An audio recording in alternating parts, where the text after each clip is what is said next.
आज हम सृष्टि क्रम के छठे नक्षत्र आर्द्रा की पौराणिक कथा और इसके ज्योतिषीय रहस्य को समझेंगे।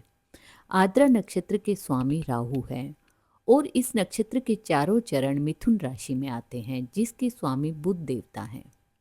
ब्रह्मा जी की सृष्टि सृजन के समय रुद्र का प्रकट होना एक महत्वपूर्ण पौराणिक प्रसंग है, जो कि आर्द्रा नक्षत्र की आत्मा तक पहुंचने में मदद करता है।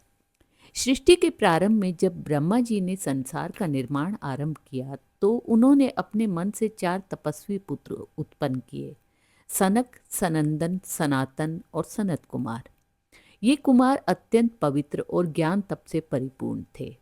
ब्रह्मा जी का उद्देश्य था कि ये चारों सृष्टि को आगे बढ़ाएं, नए प्राणी उत्पन्न हो और जीवन की धारा बहती चली जाए। लेकिन कुमारों ने सांसारिक क्रियाकलापों में प्रवेश करने से मना कर दिया। वे केवल ज्ञान, ध्यान और मोक्ष मार्ग में रहना चाहते थे। उनका यह इनकार ब्रह्मा जी की सृष्टि निर्माण की योजना को रोक देता है और ब्रह्मा जी के भीतर एक गहरी पीड़ा और क्रोध उमड़ पड़ता है। एक ऐसा क्रोध जो किसी को नुकसान पहुंचाने के लिए नहीं था, बल्कि उनके सृष्टि निर्माण कार्य के अधूरे रहने का दर्द था। यह क्रोध ब्रह्मा जी के भीतर सिमटता गया और अंततः उनकी ललाट के मध्य से एक तेजस्वी अग्नि ज्वाला के समान दिव्य पुरुष के रूप में प्रकट हुआ, जिसकी आंखों से आंसू बह रहे थे, मगर जिसकी ऊर्जा तूफान, वायु और बिजली जैसी थी। यही थे रुद्र, सृष्टि की परिवर्तनकारी शक्ति। उनके आंसू धरा पर गिरकर रुद्राक्ष बन गए। ब्रह्मा ने उनसे कहा, तुम क्यों रो रहे हो? रुद्र ने उत्तर दिया, मैं संसार का दुख देख रहा हूँ। ब्रह्मा बोले, यही कारण है कि तुम उत्पन्न हुए हो। सृष्टि तभी आगे बढ़ेगी जब पुराना टूटेगा, जब परिवर्तन आएगा। तुम विनाश नहीं, परिवर्तन हो। ब्रह्मा ने रुद्र को आदेश दिया कि वे सृष्टि विस्तार में सहयोग करें। रुद्र ने अपने समान 11 प्रचंड रूप उत्पन्न किए, जिन्हें एकादश रुद्र कहा गया। ये सभी अविनाशी, अति वेगवान और परिवर्तनकारी शक्तियां थीं, किसी तूफान, किसी आंधी या किसी बड़ी उथल पुथल की तरह। इनका जन्म सृष्टि को गति देने के लिए हुआ था, किंतु प्रत्येक रुद्र अमर था और अमरता सृष्टि के क्रम को चुनौती देती है, क्योंकि जन्म मरण का चक्र टूट जाता है। और सृष्टि के निर्माण के लिए तो जन्म मरण का चक्र आवश्यक था, लेकिन रुद्र के ये रूप विनाश तो कर सकते थे, पर स्वयं नष्ट नहीं हो सकते थे। रुद्र उत्पत्ति की यह कथा सृजन का संघर्ष कहलाती है, जहाँ विनाश की शक्ति पहले प्रकट होती है और फिर धीरे धीरे सृष्टि चक्र में समाहित होती है। यही परिवर्तन का तूफान आर्द्रा नक्षत्र की आत्मा है, जहाँ पहले तूफान आता है, फिर शुद्धि होती है और फिर नई शुरुआत होती है। इस कथा का सार यह बताता है कि कभी कभी सृष्टि को आगे बढ़ाने के लिए आंधी का आना आवश्यक होता है। रुद्र का जन्म दुख से हुआ, मगर उद्देश्य नया सृजन था। उनके आंसू ही आर्द्रा के प्रतीक हैं। यहाँ आंसू विनाश का संकेत नहीं, बल्कि भीतर गहरे परिवर्तन का प्रतीक बन जाते हैं। यही कारण है कि आर्द्रा नक्षत्र रुद्र की ऊर्जा को धारण करता है। आर्द्रा नक्षत्र के जातकों के भीतर रुद्र का तांडव और सृजन दोनों एक साथ चलते हैं। ऐसे लोग भीतर से उथल पुथल का अनुभव करते हैं, पर बाहर से अत्यंत सक्षम, तेज तर्रार और जिज्ञासु दिखाई देते हैं।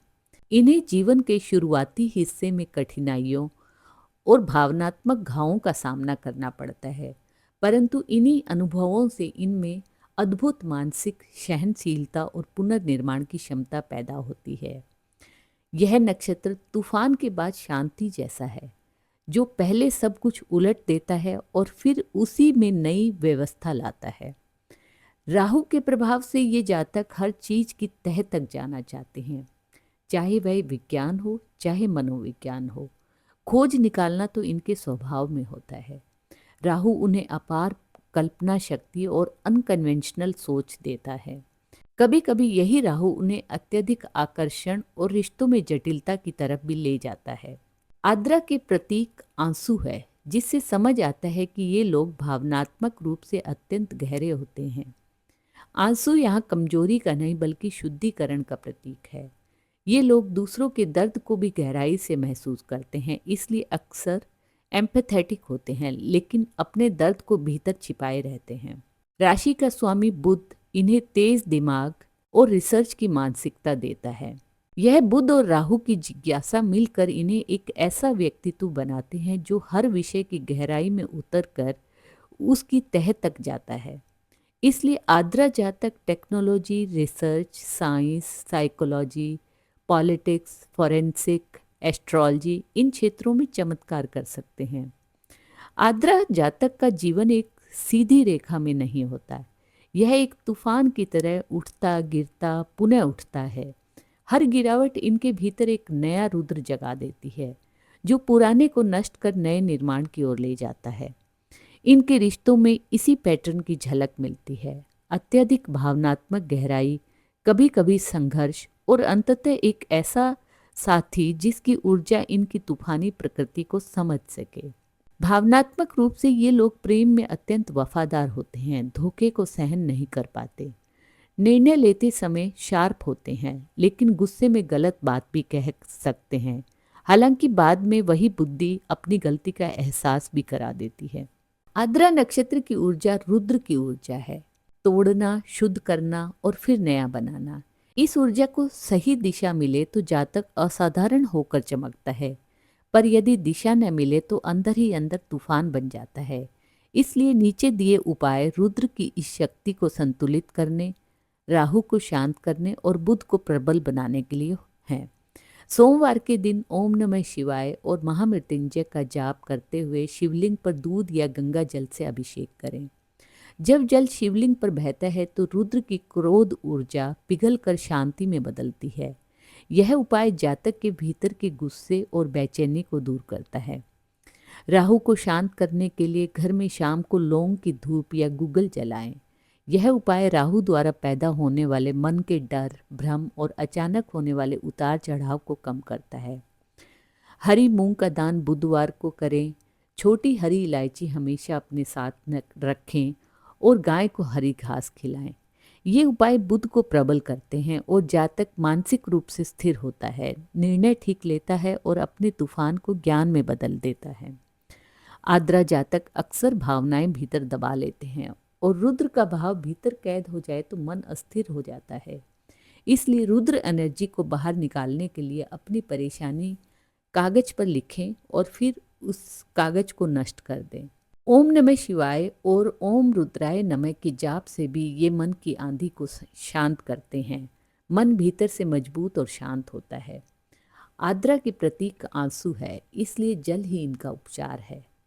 ज़्यादा से ज़्यादा पानी पीना, स्नान में गंगा जल का प्रयोग करना, वर्षा में नहाना और शाम को पानी के सामने दीपक जलाना इनके मानसिक तनाव और भावनात्मक भारीपन को कम करता है। 5 मुखी या 11 मुखी रुद्राक्ष को धारण करना भी रुद्र की ऊर्जा को संतुलित करता है। राहु भ्रम और अहंकार देता है और इसका समाधान है किसी बीमार या वृद्ध व्यक्ति की निस्वार्थ सेवा करना। आद्रा जातक का अंतिम फल हमेशा सकारात्मक होता है, क्योंकि रुद्र का तांडव केवल विनाश के लिए नहीं होता, वह नए जगत के निर्माण का पहला चरण है। इसलिए आद्रा जातक जितनी बार टूटते हैं उससे कहीं अधिक शक्तिशाली रूप में फिर उठ खड़े होते हैं। वे जीवन के सारे भ्रमों को तोड़कर अपनी असली पहचान में चमकते हैं। इन्हें दुनिया कभी आसानी से समझ नहीं पाती, पर जो इन्हें समझ ले वह जान जाता है कि इनकी आत्मा में एक सृष्टिकर्ता, एक शोधकर्ता और एक पुनर्निर्माता छिपा है। धन्यवाद।